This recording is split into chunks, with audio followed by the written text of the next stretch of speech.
నమస్తే welcome to news TV 99 ముందుగా headlines చూద్దాం.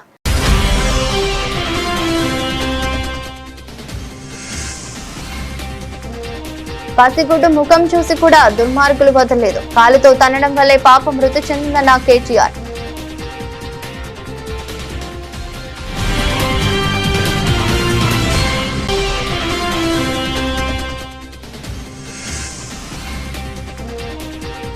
తెలంగాణలో శాంతి భద్రత దెబ్బతిన్నాయి. రామచంద్రరావు.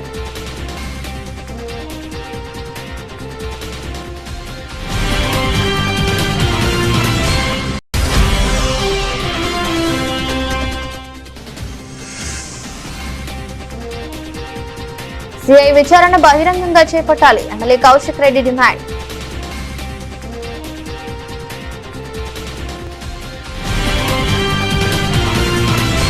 పసిగుడ్డు మొహమైనా చూసి వదిలేయండన్నా అంటూ దుర్మార్గుడు మానవ మృగం కాలితో తంతే పసిపాప చనిపోయింది. నిందితులపై కేసు పెట్టకుండా పోలీసులు ఇంత అవమానికంగా ప్రవర్తిస్తారా అని కేటీఆర్ మండిపడ్డారు. బుధవారం నాగర్ కర్నూలు జిల్లా కుమ్మెర మల్లన్న జాతరలో జరిగిన దాడిలో మరణించిన 2 నెలల పసిపాప కుటుంబాన్ని కేటీఆర్ పరామర్శించారు. బాధిత కుటుంబాన్ని అండగా ఉంటామని భరోసానిచ్చారు. అనంతరం మాట్లాడుతూ కుమ్మెర జాతర ఘటన అత్యంత బాధాకరమన్నారు. 2 నెలల పసిగుడ్డుకు మతం తెలుసా? 2 నెలల పసిగుడ్డుకు అధికారం తెలుసా? ఏం తెలుసు? మనం పుట్టించిన కథ కులం. మనిషి పుట్టినాక 5 నిమిషాలకు పుట్టేది కులం. మనిషి పుట్టినాక 5 నిమిషాలకు పుట్టేది మతం. ఇవాళ దానికోసం చివరికి మనుషులను చిన్న చూపు చూసి, దేవుడు దర్శనానికి రాకుండా చేసి, వారి మీద దాడి చేసి, మళ్ళీ వారి మీదనే కేసులు పెట్టి చివరికి రోడ్డు మీద కూర్చునే పరిస్థితి తల్లికి, ఆ తండ్రికి, వాళ్ళ కుటుంబం మొత్తానికి తెచ్చిన ఈ వ్యవస్థను చూసి సిగ్గుతో తలదించుకోవాలి తెలంగాణ సమాజం.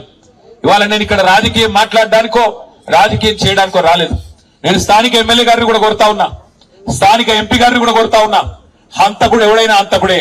వాడు ఏ పార్టీ వాడైనా, ఏ పార్టీ వాడైనా వాడిని ఖచ్చితంగా శిక్షించాల్సిందే. 8 మంది ఈరోజు ఈ హంతకుల ముఠా కలిసి ఆ పాపను హత్య చేసింది. ఆ 8 మందిని జైల్లో పెట్టాలా, ఆ 8 మందిని ఖచ్చితంగా హత్యా నేరం కింద అరెస్ట్ చేయాలన్నదే మా ప్రధానమైన డిమాండ్. తర్వాత ఆ కుటుంబాన్ని తప్పకుండా సరే మేము పార్టీ పరంగా మేము ఆదుకుంటాం, ఆ ఇల్లు కట్టిస్తాం, అది పెద్ద సమస్య కాదు. కానీ రాష్ట్ర ప్రభుత్వం కూడా స్పందించాల. రాష్ట్ర ప్రభుత్వం కూడా ఖచ్చితంగా స్పందించి ఈ దుర్మార్గమైన అహంకారంతో, ఆధిపత్యంతో, అధికారం అండ చూసుకొని చెలరేగిపోయి ఆ పసిగుడ్డుని ఏదైతే హత్య చేసినారో రాష్ట్ర ప్రభుత్వం కూడా స్పందించి 1 కోటి రూపాయలు నష్టపరిహారం ఖచ్చితంగా ఆ కుటుంబానికి అందించాలి. ఆ కుటుంబంలో చదువుకున్న వాళ్ళు ఎవరైనా ఉంటే, గణేష్ గాని, వాళ్ళ తమ్ముడు గాని, వాళ్ళ చెల్లి అక్క గాని ఉంటే తప్పకుండా వారికి వెంటనే ప్రభుత్వ ఉద్యోగం ఇవ్వాలి. ఆ కుటుంబానికి అండగా నిలబడాలి. ఆ అమ్మాయిని, ఆ పసిగుడ్డును, 2 నెలల పసిగుడ్డును, పొత్తిళ్లలో ఉన్న పసిగుడ్డును హత్య చేసిన హంతకులను ఖచ్చితంగా శిక్షించి జైల్లో వేయాలి. అవసరమైతే ఉరి శిక్ష చేయాలి తప్ప వదిలిపెట్టొద్దని మేము కోరుతా ఉన్నాం. ఏమడిగిందా పసిగుడ్డు? మీరు ఎక్కి కులుకుతున్న గద్దెని అడిగిందా? మీరు పోగు చేసుకుంటున్న మూటల ముళ్ళు అడిగిందా? అడిగింది మల్లన్న దర్శనం. దర్శనానికి పోతా అంటే ఇవాళ కులం పేరుతో దూషించడమే కాకుండా గణేష్ మీద దాదాపు 20-25 మంది దాడి చేసి తన్నినంత చోట తన్నకుండా తన్ని చివరికి ఆ తమ్ముడిని ఇబ్బంది పెడితే, అన్నా ఈ పసిగుడ్డు ముఖం చూసన్నా ఇడిచిపెట్టానన్నా, మావాడు ఒక్కడున్నాడు, మీరు 20 మంది తంతున్నారని చెప్పి ఆ అమ్మాయి మౌనిక వచ్చి ఆ పసిగుడ్డునన్నా ముంగట పెడితే దయగలుగుతుందేమో, మానవత్వం అనేది ఉంటే మనిషిలో ఆ పసిపిల్ల ముఖం చూసన్నా ఊకుంటారేమో అని చెప్పి ఈ అమ్మాయి మౌనిక వచ్చి వాళ్ళని ప్రాధేయపడ్డది, బతిమలాడింది. అన్నా వదిలిపెట్టండి అన్నా, చచ్చిపోతాడన్నా, కొట్టకండి అన్నా, పసిగుడ్డు ముఖం చూసి తండ్రిని వదిలిపెట్టండి అన్నా అని అడిగితే, దుర్మార్గుడు మానవ మృగం లాంటి మనిషి వాడెవడో చెత్తనా కొడుకు, వాడు కాలితో తంతే ఆ పాపని, ఇవాళ పాప చనిపోయింది. ఇట్లాంటి మానవ మృగాల్ని మరి శిక్షించాల్సిన పోలీసులు ఏం చేస్తున్నారని నేను అడుగుతా ఉన్నా. మరి మౌనిక పోయి, గణేష్ పోయి మా బిడ్డ మీద దాడి జరిగింది, మా మీద దాడి జరిగింది, దయచేసి కంప్లైంట్ తీసుకోండి అంటే, లేదు మీరు సరిగ్గా రాసియలేదంటాడట. నేను అడుగుతున్నా పోలీస్ అధికారిని, నీకు ఉద్యోగం ఇచ్చింది ఈ రాష్ట్రం, నీకు జీతం ఇచ్చేది ఈ రాష్ట్ర ప్రజలు, రేవంత్ రెడ్డి కాదు, ఆయన తొత్తులు కాదు. నువ్వు చేయాల్సింది, సేవ చేయాల్సింది బాధితులకు. ఎవరి మీద అయితే దాడి జరిగిందో వాళ్ళు వచ్చి నీకు షికాయత్ చేస్తే, కంప్లైంట్ ఇస్తే అది కరెక్ట్ గా లేదంటవా? సోమోటోగా తీసుకోవాలి. నువ్వు తప్పు జరిగితే సువమోటో తీసుకోవాలి. సువమోటో అంటే నియంచట నీవే స్వచ్ఛందంగా తీసుకోవాలి. వాళ్ళు షికాయత్ చేసే అవకాశం కూడా ఇవ్వద్దు. కానీ నువ్వేం చేసినావు? ఇవాళ బాధితులు వచ్చి నీ తరపు నీకు ఫిర్యాదు చేస్తే సిగ్గు లేకుండా అధికార పార్టీ నాయకులకు ఫోన్ చేసి, అయ్యా మీ మీద కంప్లైంట్ వచ్చింది, మీరు వచ్చి కౌంటర్ కంప్లైంట్ ఇవ్వండి అని చెప్పి నువ్వే వాళ్ళను ప్రేరేపించి సిగ్గు లేకుండా చేస్తున్న వేసుకున్న యూనిఫామ్ కి విలువ లేకుండా చేస్తున్న ఉద్యోగానికి విలువ లేకుండా పోలీసు అనే ఒక గౌరవం కూడా కోల్పోయే విధంగా ఇవాళ మీరు వాళ్ళని కాపాడే ప్రయత్నం చేస్తున్నారు. తెలంగాణ డీజీపీ శివధర్ రెడ్డిని బీజేపీ రాష్ట్ర అధ్యక్షులు రామచంద్రరావు ఈ రోజు కలిశారు. ఈ సందర్భంగా కామారెడ్డి, నిజామాబాద్ జిల్లాలో జరిగిన ఘటనలపై డీజీపీకి ఫిర్యాదు చేశారు. అనంతరం రామచంద్రరావు మీడియాతో మాట్లాడుతూ కొన్ని రోజుల క్రితం బాన్సువాడలో ఎంఐఎం నేతలు ఆందోళనలు సృష్టించారని తెలిపారు. ఈ ఘటనపై నిరసన తెలిపిన హిందూ యువకులను పోలీసులు అరెస్ట్ చేశారన్నారు. దాదాపు 27 మంది హిందూ యువకులను జైలుకు పంపారని తెలిపారు. హిందూ కుటుంబాలను ఇబ్బందులకు గురి చేస్తున్నారని రామచంద్రరావు మండిపడ్డారు. యువత ఎందరూ కూడా young politicians, young activist Bharatiya Janata party వైపు ఆకర్షితులై నరేంద్ర మోదీ గారి యొక్క ప్రభుత్వంలో భారతీయ జనతా పార్టీని బలపరచాలి, దేశం కోసము, ధర్మం కోసము, మన సంస్కృతి కోసము, మన ఐక్యత కోసం, అఖండత కోసం భారతీయ జనతా పార్టీ మాత్రమే ఈ యొక్క దేశాన్ని రక్షించగలుగుతున్న ఆలోచన ఉన్నది. చాలా సిగ్గుచేటు ఏంటంటే ఏ సబ్మిట్ జరుగుతున్న సమయంలో దాదాపు 22 దేశాల ఒక అధినేతలు, ప్రైమ్ మినిస్టర్ కానీ ప్రెసిడెంట్ కానీ వచ్చినటువంటి ఒక ఏదైతే గ్లోబల్ సబ్మిట్ జరిగిందో ఆర్టిఫిషియల్ ఇంటెలిజెన్స్ మీద, అక్కడ యూత్ కాంగ్రెస్ వాళ్ళు బట్టలు ఇప్పి పైన షర్ట్లెస్గా వారు ఏదైతే ప్రయత్నం చేశారో అక్కడ మన దేశ ప్రతిష్టను దెబ్బతీయడానికి, మరి అటువంటి ఒక జరుగుతున్నటువంటి ఒక పెద్ద ఈవెంట్, అంటే దేశ ఒక ప్రెస్టీజియస్ ఈవెంట్ అది. ఈ యొక్క ఏ సమిట్ కాంగ్రెస్ పార్టీకి ఎట్లయిపోయిందంటే, అసలు కాంగ్రెస్ ఏ సమిటే కాదు, వాళ్ళు ఏ అంటే అబ్యూజ్ ఇండియా అంటే ఇండియాని తిట్టడం, అగేన్స్ట్ ఇండియాని తిట్టడం, ఇండియాకు వ్యతిరేకంగా మాట్లాడటం, abuse India, against India, anti India. వీళ్ళకు ఏ ఒక అబ్రివేషన్ అది అర్థమైంది వాళ్ళకు. ఎంత సిగ్గుచేటు పని. సంతోషం ఏంటంటే వాళ్ళ ఇండి అలయన్స్ వాళ్ళు కూడా రాహుల్ గాంధీ చేయించినటువంటి ఒక సిగ్గుమల్లి పని ఏదైతుందో దాన్ని కూడా వాళ్ళు వ్యతిరేకించారు, దాన్ని కూడా ఖండించారు. గాంధీ అని తోకబెట్టుకుందనే గాంధీలు గారు సిగ్గు శరము దేశాన్ని ఏ విధంగా తీసుకోవాలి. రాజకీయాలు విభేదాలు ఉండొచ్చు దేశంలో, మనకు ఎన్నో ఉన్నాయి మనకు. కాబట్టి యువత ఈరోజు అర్థం చేసుకోవాలి. ఈరోజు దేశవ్యాప్తంగా కూడా అందరూ కూడా చూసి రాహుల్ గాంధీ చేసిన పని అందరూ కూడా తరలించుకోవాల్సిన అవసరం వచ్చింది. రాహుల్ గాంధీ గారు దేశాన్ని క్షమాపణ కోరాలి, దేశ యువతకు క్షమాపణ కోరాలి. ఇదే యువత ఎంతోమంది తప్పుదారి పట్టించేటటువంటి ప్రయత్నం కొంతమంది చేశారు. కోనా లౌకికవాదులు, కోనా మేధావులు కొంతమంది ఉన్నారు ఈ దేశంలో. వాళ్ళని ఇప్పుడు అర్బన్ నక్సల్స్ అంటాం మనం. వాళ్ళు దేశ వ్యతిరేక కార్యక్రమాలు విశ్వవిద్యాలయాల్లో ప్రొఫెసర్గా కొంతమంది పనిచేసి దేశం కోసం వ్యతిరేకంగా పనిచేయించేటటువంటి ఒక విద్యార్థులను తయారు చేస్తున్నారు కొంతమంది. ఆ విద్యార్థులు ఎట్లా తయారు చేస్తున్నారంటే, వాడు అంటాడు షజీల్ అహ్మద్ గారు, వాడు సిఏ, అప్పుడు చికెన్ నెక్ మనం కట్ చేస్తే నార్త్ ఈస్ట్ మొత్తం సపరేట్ అయిపోతుంది, అది వేరే దేశం అయిపోతుందంట. ఇది ఆలోచన వాళ్ళకి. వాళ్ళకి రాహుల్ గాంధీ సపోర్ట్, వాళ్ళకి కాంగ్రెస్ పార్టీ సపోర్ట్. గత 45 సంవత్సరాల నుంచి అనేక మంది అమాయకులు చంపినటువంటి ఒక నక్సలైట్స్ ఈరోజు చాలా సంతోషం ఏంటంటే ఆపరేషన్ కగార్ కింద నక్సలైట్స్ చాలా మంది ఈరోజు సరెండర్ అయ్యారు. తెలంగాణలో కూడా టాప్ మోస్ట్ మావోయిస్ట్ లీడర్ అందరూ సరెండర్ అవుతూ వస్తున్నారు. కొంతమంది మిగిలారు. నేను అమిత్ షా గారు చెప్పారు, వాళ్ళు కూడా సరెండర్ అయితే ఆపరేషన్ కగార్ పూర్తి అవుతుంది. దేశాన్ని లెఫ్ట్ ఎక్స్ట్రీమిస్ట్ ముక్తిగా భారతదేశాన్ని తీర్చిదిద్దుతున్నాం మనం. తెలంగాణలో కూడా ఈ యొక్క లెఫ్ట్ మావోయిస్ట్ ముక్తి చేయాల్సిన అవసరం ఉన్నది. వీళ్ళతో వచ్చింది ఏం లేదు. 45 సంవత్సరాలు ప్రజల్ని చంపడము, పోలీస్ ఇన్ఫార్మర్ అనే పేరుతో, లేకుంటే విద్యార్థి పరిషత్ భారతీయ జనతా పార్టీ నాయకులు చంపడము, వాళ్ళని అటాక్ చేయడం, ఇది తప్ప వాళ్ళు చేసింది ఏం లేదు.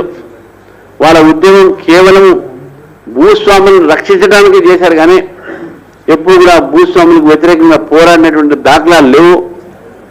కాబట్టే వాళ్ళ దుకాణాలు మూసుకొని జీవన సవంతిలో కలవాలని చెప్పేసి కూడా ఏ పిలుపు అయితే భారత ప్రభుత్వం ఇచ్చిందో ఆ పిలుపు ఈరోజు మనకు సఫలీకరం అవుతుందని స్పష్టంగా కనబడతా ఉంది. కాబట్టి నేను కూడా కోరుతా ఉన్నాను, అటువైపు పోకండే. ఎర్ర జెండా అనేది ప్రపంచంలో ఎక్కడా కూడా లేదు. చైనా లాంటి దేశం కూడా ఈరోజు అక్కడ కోకో కోలాలు, పెప్సీ కోలాల్లో వాళ్ళ వీధుల్లో పరిస్తున్నాయి. మ్యానుఫ్యాక్చరింగ్ ఎకానమీ, క్యాపిటలిస్ట్ ఎకానమీ అది చైనా. రష్యా ముక్కలు అయిపోయి అది కమ్యూనిస్ట్ అనుకోవాలా, వాళ్ళ సోషలిస్ట్ అనుకోవాలా, ఇది ఏమనుకోవాలో కూడా తెలియదు. కొట్లాడుకున్న ఒకరు యుక్రెయిన్, రష్యా, రష్యా అందరూ కొట్లాడుతూ ఉన్నారు. కాబట్టి కమ్యూనిజం అంతం అయిపోయింది. ఏదో 2-3 కమ్యూనిస్ట్ పార్టీల పేర్లతో కొన్ని ఉన్నాయి. అది రేవంత్ రెడ్డి లాంటి వాళ్ళు, కేసీఆర్ లాంటి వాళ్ళు బతికిస్తున్నారు. ఒక సిపిఎన్ పట్టుకుని, ఒక సిపిఎన్ పట్టుకుని, ఇద్దరు అప్పుడే కదా. ఈ రకమైనటువంటి ఒక ఆలోచనతో ఈరోజు ఈ యొక్క కమ్యూనిస్ట్ పార్టీలు చేస్తుంటే భారత ప్రభుత్వం ఇచ్చిన పిలుపుని మావోయిస్టులే కాదు, మొత్తం ఎక్స్ట్రీమిజం అంటే టెర్రరిజం కూడా అంతం కావాలి. ప్రహార్ అనే కొత్త ఒక విధానంతో రాబోతున్నారు. ఎవరైనా సరే ఎక్స్ట్రీమిజం, టెర్రరిజంలో పాల్గొంటే సీరియస్గా శిక్ష ఉంటుందని చెప్పేసి కూడా భారత ప్రభుత్వం నిర్ణయిస్తుంది. ప్రజాస్వామ్యంలో ఎక్కడ కూడా వైలెన్స్కు, హింసకు స్థానం లేదు అనేది మనం గుర్తుపెట్టుకోవాలి. ఈరోజు అర్బన్ నక్సల్స్ కూడా గుర్తుపెట్టుకోవాలి. మీరు పిల్లలు చదువు చెప్పండి కానీ పిల్లల్ని దేశద్రోహులుగా తయారు చేయకండి. మీకు ఏదో యూనివర్సిటీలో ఉండి మీరు మీ యొక్క అర్బన్ నక్సల్స్ అయిపోయింది కదా, ఇప్పుడు అర్బన్ నక్సల్స్ మీరు మిగిలినాం కదా అనుకుంటారు. మీ పని కూడా పడతారు, మీ అంతం కూడా చూస్తారు అనే విషయాన్ని కూడా మీరు గుర్తుపెట్టుకోండి.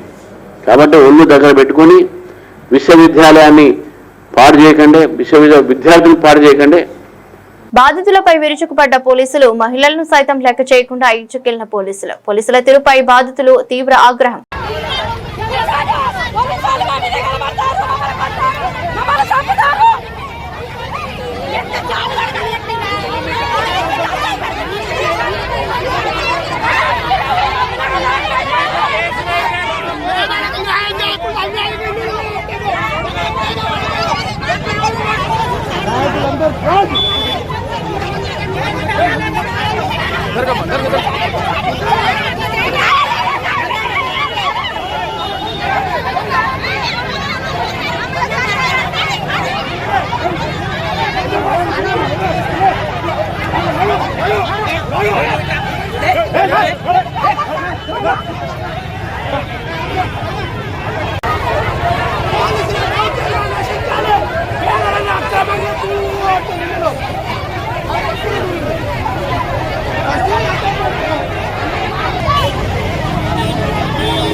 సిరిసిల్ల పట్టణ ప్రజలు క్వాలిటీతో కూడిన వస్త్రాలు కొనుగోలు చేసుకునేందుకు సుదీర్ఘ ప్రాంతాలకు వెళ్లకుండానే సిరిసిల్లలోనే నచ్చిన బట్టలు కొనుగోలు చేసే విధంగా షాపింగ్ మాల్ ను ప్రారంభించడం సంతోషంగా ఉందని టీవీ యాంకర్ సుమ అన్నారు.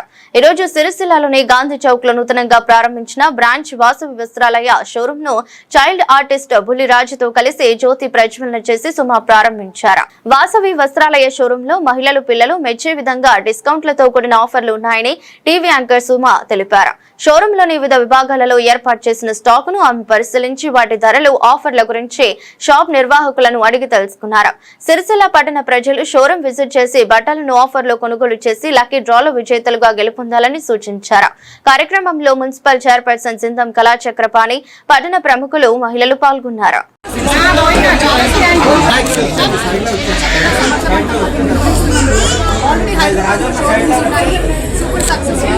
అండ్ పెళ్లి చీరలు, అలాగే ఫ్యాన్సీ చీరలు, సారీస్, బ్రైడల్ సారీస్, ఎలాంటి చీరలు కావాలన్నా సరే అన్నీ కూడా ఇక్కడ సిరిసిల్ల వాళ్ళు వేరే షోరూమ్స్కి వెళ్ళాల్సినటువంటి అవసరం లేకుండా ఇక్కడ అరేంజ్ చేయడం జరిగింది. అది కూడా మీకు కావాల్సినటువంటి రేంజెస్లో, మీకు కావాల్సినటువంటి రేట్స్లో ఇక్కడ చక్కగా పెట్టారు. పైగా స్టార్టింగ్ ఆఫర్ కింద మంచి డిస్కౌంట్స్ కూడా ఇస్తున్నారు. నేను చెప్పే ఇచ్చేసాను. లక్కీ డ్రాస్ కూడా ఉన్నాయి. అందులో ఏమున్నాయి ఇప్పుడు మంచి కుక్కర్లు, స్మార్ట్ ఫోన్స్, రెఫ్రిజిరేటర్స్ ఏమైనా వచ్చినట్టు పెద్దగా నాకు పంపించు, ఎందుకంటే ఐడియా నాకు లేదు. సో ఇలా మంచి వస్త్రాలయ ఇంకా అభివృద్ధి చెందాలని నేను మనసులో తీసుకుంటున్నాను. అలాగే దేవుడు కూడా ఫస్ట్ టైం దర్శనం చేసుకోవడానికి కూడా వచ్చారు. చాలా సంతోషంగా ఉంది. ఆ శివుడి ఆశీస్సులు అందరి మీద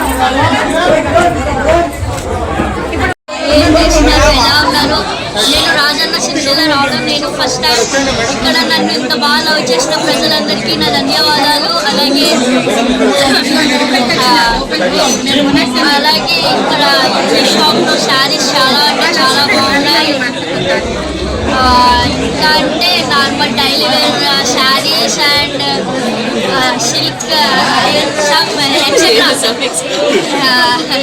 ఓకే. మీ ఓకే. సో ఎప్పుడైనా అమ్మతో పాటు షాపింగ్కి వెళ్ళావా? ఒకసారి వెళ్ళాలి. లేదు, వద్దు. అక్కడ షాప్లోకి వెళ్తే మినిమం ఒక 2 hours 3 hours మీకు తెలుసా? చెప్పాను. ఎందుకంటే మా వాళ్ళు అలా సెలెక్షన్స్ చేయడంలో చాలా ఎక్కువ సమయం ఆలోచించి సారీస్ సెలెక్ట్ చేస్తాం. కానీ హస్బెండ్ మాత్రం సెలెక్ట్ చేస్తాం. తెలుసా? ఎక్స్పర్ట్స్ ఇలా చూస్తే గుర్తుపట్టేస్తాం అన్నమాట ఎవరు ఆ స్టార్. సో ఈ రోజు నువ్వు ఇక్కడ ఏమైనా షాపింగ్ చేయాలనుకుంటావా? వాసవి వస్త్రాలయాలో మీ అమ్మ కోసం ఉమెన్స్ డే వస్తుందిరా, నాకు ఒకటి కొనివ్వు సారీ. ఓకేనా? మీ సారీ రేంజెస్ ఏ రేంజ్ నుంచి ఏ రేంజ్ వరకు? 160 రూపీస్ నుంచి 25,000. అది కొనిస్తావా నాకు? మంచోడివి Bulraju. Thank you.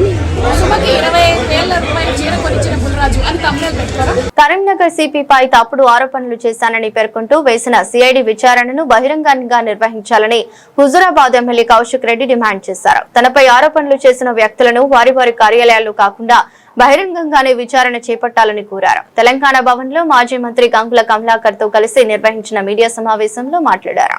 BRS party ఎమ్మెల్యేగా నేను గట్టిగా నిలబడి కేసీఆర్ గారి నాయకత్వంలో వారు ఇచ్చే 6 గ్యారెంటీలు 420 హామీలను వాళ్ళు చేసే స్కాములు అన్ని కూడా గట్టిగా నిలదీస్తున్నా, ప్రశ్నిస్తున్నా. కాబట్టి ఈయనని ఇబ్బంది పెట్టండి, ఈయనని పోనీయొద్దు, ఈయనను అవమానపరచండి, ఎన్ని కేసులు పెట్టినా ఆయన లొంగుతలేడు, ఇలా కుటుంబ సభ్యులను కూడా ఇబ్బంది పెట్టండి అని రేవంత్ రెడ్డి గారి ఆదేశాల మేరకు ఇలా కరీంనగర్ సిపి గారు, హుజురాబాద్ ఏసీపీ గారు, జమ్మికుంట రూరల్ సిఏ గారు ఆ రోజు వివరించిన తీరు మీరు చూసిండ్రు. అంతా అయిపోయింది. ఇదంతా అయిపోయిన తర్వాత మేము ప్రధానంగా వీళ్ళు ముగ్గురు చేసింది పరమ తప్పు. వాళ్ళు చేసిన తప్పు కవర్ చేసుకోవడానికి, పోలీసు వాళ్ళు చేసిన తప్పు కవర్ చేసుకోవడానికి వాళ్ళు ముస్లింస్ ని నేను ఇట్లన్నా నేను అట్లన్నా అనేది వీళ్ళు రెచ్చగొట్టి, వీళ్ళే కాంగ్రెస్ వాళ్ళు ప్రతి ముస్లింలతోని ప్రెస్ మీట్లు పెట్టించి నన్ను ఇబ్బంది పెట్టించే ప్రయత్నం చేస్తున్నాను. నేను ఇవాళ హైదరాబాద్ నడిబొడ్డున నిల్చొని ఇవాళ నేను మరొకసారి సవాల్ విసురుతున్నా. ఇంతకు ముందు కూడా సవాల్ విసిరినా. మీ అందరికీ చదివి వినిపిస్తా. ఇవాళ ఈ ముగ్గురు ఆఫీసర్లు ఇలా కరీంనగర్ సిపి గారు, హుజురాబాద్ ఏసీపీ గారు, జమ్మికుంట రూరల్ సిఏ గారు వీళ్ళు ముగ్గురు చేయబట్టి తెలంగాణ ఐపీఎస్ ఆఫీసర్స్ అసోసియేషన్ తల తీసేసినట్టుగా వాళ్ళ ముగ్గురు ఇలా వివరించారు కాబట్టి వాళ్ళని సస్పెండ్ చేయాలి. లేదు అంటే ఐపీఎస్ ఆఫీసర్ అసోసియేషన్ ఖచ్చితంగా మాకు క్షమాపణ చెప్పాలి. వాళ్ళు ఏం రాసిరో ఒక్కసారి మీకు చదివి వినిపిస్తా. ఒక్కసారి మీరు ఈ పేరా వినాలని నేను అననట్టు రాసిండ్రు. మీకు ఒకసారి చదివి వినిపిస్తా. While the local police officers were discharging their lawful duties, the Honorable MLA, without any basis and provocation, had made false and allegations against Sri Gaus Alam IPS by naming his religion and charging that he was trying to convert people of other faiths into the religion. అంటే ఏం చెప్పింది వీళ్ళు ఏం రాసిండ్రు? నేను Karimnagar CP గారు మత మార్పిడి చేస్తా ఉన్నారు కరీంనగర్ లా అని నేను అన్నా అని ఈ ఐపీఎస్ ఆఫీసర్స్ అసోసియేషన్ వాళ్ళు ఈ లెటరేట్ మీద రిలీజ్ చేసి దీనికి నేను క్షమాపణ చెప్పాలని వీళ్ళు లెటర్ రిలీజ్ చేసిండ్రు. నేను సవాల్ విసురుతా ఉన్నాను. నేను అన్నట్టు మీరు రాసినట్టు నేను అన్నట్టు ఒక్క వీడియో గిట్లా మీరు చూపిస్తే నేను నా ఎమ్మెల్యే పదవికి రాజీనామా చేసి శాశ్వతంగా రాజకీయాల నుంచి తప్పుకోవడానికి నేను సిద్ధంగా ఉన్నా. మరి నేను అని కూడా మీరు ఈ లెటర్ రిలీజ్ చేసి నేను అన్ని కూడా ఆల్మోస్ట్ ది సవాల్ని విసిరి ఇలా 25 తారీఖు ఆల్మోస్ట్ 20 రోజులు అవుతుంది. మరి మీరు నా క్యారెక్టర్ అసాసినేషన్ చేసిర్రు, నన్ను బద్నాం చేసిండ్రు. మరి ఇవన్నిటికీ ఎవరు జవాబు చెప్పాలి? 20 రోజులైంది. మరి మీరు రాసిన లెటర్ మీద మీరు కట్టుబడి ఉండాలి కదా. అభివృద్ధి పక్కకు పెట్టిరు, అరెస్టుల పర్వం కొనసాగిస్తున్నారు. అరెస్టులతో పాటు హరాస్మెంట్ కూడా ఎమ్మెల్యేల మీద, ప్రజలనే కాదు ఎమ్మెల్యేల మీద హరాస్మెంట్ అనేది బహుశా ఇన్ని సంవత్సరాల రాజకీయ జీవితంలో ఏ రోజు కూడా ఎమ్మెల్యేగా చూసిండ్రు ఏ పార్టీ అయినా కానీ. టీఆర్ఎస్ పార్టీ కానీ బీఆర్ఎస్ పార్టీ శాసనసభ్యుని ఒక దోషిగా చూడడము, హరాస్మెంట్ చేసుడు అనేది ఫస్ట్ టైం మేము చూడడం జరుగుతుంది. ఆ రోజు కూడా కౌశిక్ రెడ్డి వీణవంకలో యాజ్ ఎ ప్రోటోకాల్ అడిగింది. లోకల్ ఎమ్మెల్యేగా ఎంఆర్ఓ గారు క్లియర్గా this land is belongs to endowment కాబట్టి ఎండోన్మెంట్లో ఎమ్మెల్యే ప్రోటోకాల్ ఉంటారు కాబట్టి ప్రోటోకాల్ అడిగిండ్రు. సో ప్రోటోకాల్ అడిగి సమ్మక్క సారథి ప్రోటోకాల్ అడిగి గుడి దగ్గరకు పోతే చాలా భయంకరంగా పోలీస్ ప్రొటెక్షన్ పెట్టుకొని ఎమ్మెల్యేని కూడా చూడకుండా, ఎమ్మెల్యే ఫ్యామిలీని చూడకుండా రావడం జరిగింది. ఆ రోజు క్లియర్గా కొన్ని అలిగేషన్స్ కౌశిక్ రెడ్డి మీద వేసి కేసు కూడా పెట్టడం జరిగింది. ఏం అలిగేషన్ చేశారు? అక్కడ ఉన్న సిపి గారు మత మార్పిడి చేస్తున్నాడని అన్నాడు అని చెప్పేసి తెలంగాణ ఐపీఎస్ ఆఫీసర్స్ అతని కౌశిక్ రెడ్డి మీద ఒక ఆరోపణ చేశారు. ఇది చాలా శుద్ధ అబద్ధం. మేము కూడా ఖండించడం జరిగింది. ఆ రోజు ఏ రోజు కూడా ఐపీఎస్ ఆఫీసర్ సిపి గారు మత మార్పిడి పాల్పడుతుందని చెప్పి మా కౌశిక్ రెడ్డి ఎక్కడ అనలేదు. దీనికి డెఫినెట్గా మేము అందరం దానికి సిద్ధంగా ఉంటాం. దాని మీద బేస్ చేసుకొని నోటీస్ ఇవ్వడం జరిగింది. సో ఈరోజు మళ్ళీ దాన్ని సిఐడికి అప్పచెప్పడం జరిగింది. ప్రభుత్వాన్ని మేము సూటిగా ప్రశ్నిస్తున్నాం. ఇందులో సిఐడికి అప్పచెప్పడం అవసరం ఏమున్నది? ఇందులో ఏం తవ్వి వెలికి తీస్తారు? అలాగే బాల్క సుమన్ కస్టడీ తీసుకుంటా అన్నారు. దేనికి కస్టడీ తీసుకుంటారు? ఏమైనా దొంగతనం చేసిండ్రా? ఏమైనా ఎంక్వైరీ చేసి ఉందా అనేతోటి? అలాగే కౌశిక్ రెడ్డి ఇష్యూలల్లా ఇది పోలీసు సంబంధించిన ఎఫ్ఐఆర్ అయింది. ఇలా సిఐడి ఏం ఇన్వెస్టిగేషన్ ఉంది? ఇందులో లోపల ఉన్న స్కామ్స్ ఉన్నాయా, లేకుంటే దేశ ద్రోహం ఉన్నదా? సిఐడి ఇవ్వాల్సిన అవసరం ఉన్నది. దేనికి ఇస్తారు సిఐడి? లోపల అంతర్గతంగా ఒక మర్డర్ కేసు కానీ ఒక ఇంటర్నేషనల్ డెకాయిట్స్ గిట్ట వస్తే గిట్ట దాని ఇన్వెస్టిగేషన్ కోసం సిఐడి ఇస్తారు. ఒక ఎమ్మెల్యే మీద సిఐడి ఇన్వెస్టిగేషన్ ఏం జరుగుతుంది అని అంటాను. కేవలం హరాస్మెంట్ తప్ప ఏం లేదు. కౌశిక్ రెడ్డి గారు ఏం అలిగేషన్ చేశాడు? పోలీసు మీద అలిగేషన్ చేశారు. మమ్మల్ని అక్కడున్న ఏసీపీ గారు కానీ సిఐ గారు కానీ నన్ను పోకుండా అడ్డుకున్నారు. కాంగ్రెస్ పార్టీకి అధికారం ఉన్నది కాబట్టి మమ్మల్ని పోలేకపోయింది కాబట్టి క్లియర్గా మేము ఆ అధికారుల మీద చర్యలు తీసుకోవాలి, నా ప్రోటోకాల్కి ఇబ్బంది అవుతుందని చెప్పేసి పోలీసు మీద వాళ్ళు ఆరోపణ చేశారు. ఈరోజు సిఐడి వచ్చి దాని మీద ఇన్వెస్టిగేషన్ చేయన్నా ఎవరైతే మీద అయితే ఆరోపణ చేస్తుండో వారితో కలిసి చుట్టే గిట్ట ఈ కేసు ముందుకు ఎలా అవుతుంది అంటున్నాం మేము. ఎవరి మీద అయితే ఆరోపణ చేస్తుండో వారితో కలిసి సిఐడి అధికారులు చేస్తే కేసు ఎలా ట్రాన్స్పరెన్సీగా జరుగుతుంది కాబట్టి సో ఇప్పటికైనా ఒక ఎమ్మెల్యే మీద చేసిన ఆరోపణలు నన్ను ప్రోటోకాల్ లేకుండా ఆపేసాను కాబట్టి నా యొక్క పరువుకు భంగం కల్పించారు కాబట్టి దాని మీద చర్యలు తీసుకోవాలని చెప్పి క్లియర్గా చెప్పడం జరిగింది. దాని మీద మాకు న్యాయం చేయమని చెప్పి కౌశిక్ రెడ్డి అడిగితే ఈరోజు సిఐడి ఆఫీసర్ పెట్టుకొని ఇంకా ఎక్కువ హరాస్మెంట్ చేసుకొని డెఫినెట్గా ఒక పకడ్బందీ ప్రణాళికతోటి ఎట్టి పరిస్థితుల్లో కౌశిక్ రెడ్డిని లోపల వేయాలనే ఉద్దేశంతో జరిగే కుట్రలో భాగంగానే మేము అవసరం కాబట్టి ఇప్పటికైనా డీజీపీ గారు శివరెడ్డి గారు ఎమ్మెల్యేలను ఇలాంటి హరాస్మెంట్ చేసే ప్రభుత్వానికి దయచేసి మీరు సపోర్ట్ చేయదని చెప్పేసి మా ప్రధానంగా మేము డిమాండ్ చేస్తుంటారు. వార్తలు ముగించే ముందు మరోసారి హెడ్లైన్స్.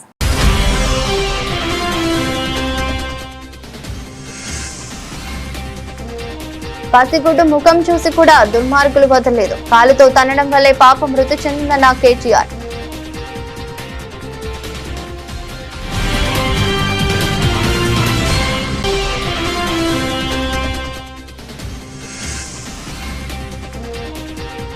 తెలంగాణలో శాంతి భద్రత దెబ్బతిన్నాయి. రామచంద్రరావు.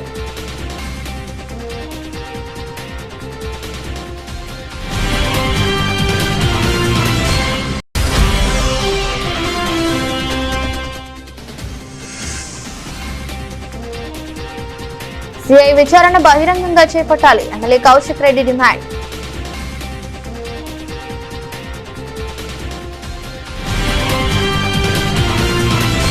ఇదరోజు బులెటిన్. మరో బులెటిన్ లో మళ్ళీ కలుద్దాం. అంతవరకు సెలవు. నమస్కారం.